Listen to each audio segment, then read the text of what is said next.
Michael Burry Alert Markets, YouTube video transcript. Hey everyone, it's Mateus here. Although I briefly touched on the subject of Michael Burry in the last video, in this video we'll delve deeper into the issue and see exactly what Michael Burry is predicting for the markets. We'll also answer some fundamental questions about his new apocalyptic forecast, because he's full of apocalypse predictions.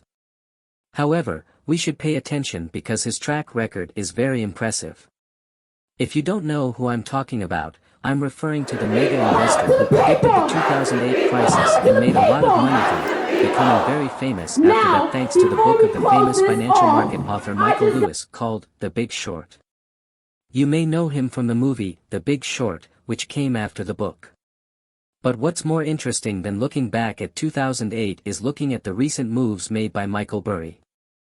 For example, at the beginning of 2022 he still had some positions in the market that were doing well, but it was just at that moment when he zeroed out all his positions, meaning he sold everything he had and completely exited the market at the beginning of 2022.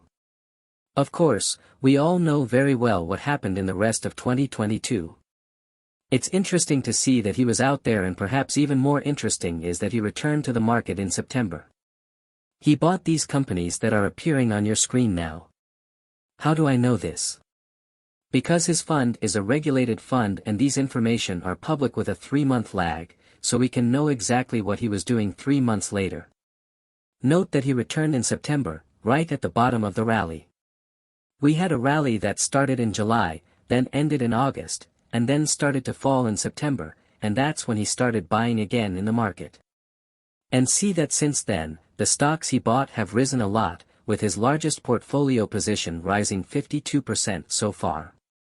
But recently, in the past few days, Michael Burry tweeted a single word: sell. Michael Burry's tweets are so cryptic. He doesn't have to report anything to anyone because he's operating his own money and maybe the money of some close people. But anyway, he doesn't have to report to anyone, and that's why his Twitter is so peculiar. For example, all those tweets he releases, he deletes right away, so we only know about them because there's another Twitter account called Michael Burry Arcade that is dedicated to capturing Michael Burry's tweets and saving them for people to consult. Just before he said sell, he said here to the markets in an enigmatic way. But there's a chart that shows us exactly what he meant by this. For those who don't know, the chart he's presenting shows the ratio of the S&P 500's earnings yield to the 10-year U.S. Treasury bond yield. It's an important metric for the stock market, and it's reaching levels not seen since the 2008 financial crisis.